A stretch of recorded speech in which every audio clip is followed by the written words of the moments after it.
Hey guys, TheLunabrick here with another video review. This time it's over 2001's Toa Mata Onua from Bionicle. Now, I don't have the canister for him on me, so all I can really cover is the set itself, which is pretty simple, and this video will be pretty quick because there isn't a whole lot to cover. The fig comes with about 30 pieces in total, and this was back when Bionicle still used gears, and I'll get to that in a minute. And this is Onua, Master of Earth. So, Onua is one of my favorite Bionicle characters, and this is one of my favorite figures from Bionicle. I don't really know why. I think it's mostly because I love the claws, the mask, which looks very neat, and I'll show you that in a second.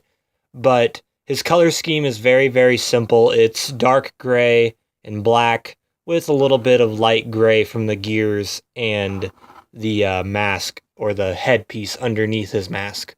Now take his mask off to show you it. It's the Picari, which actually looks really, really nice. The Picari is one of my favorite Bionicle masks, and to be honest, I think it's one of the most iconic masks from Bionicle, along with the Howl, which is pretty cool. And underneath you can see his head, the kissy lips that they all have, or the kissy face that they all look like they got.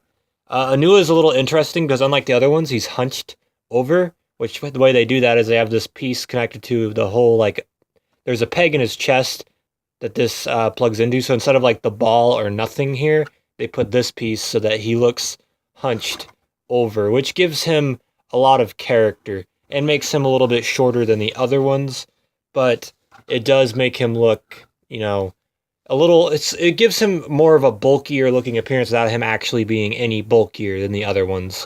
The main play feature, and really the only one, is when you turn this gear, it swings his arms back and forth as if he's digging through the earth, which is pretty cool, and it works really well with him. Like all the other Bionicles though, if you try to move his arm this up, it'll fall back down, because there is no real give to it.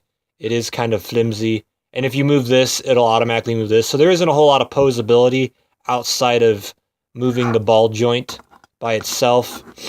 For articulation, you have a ball joint here on both of the shoulders.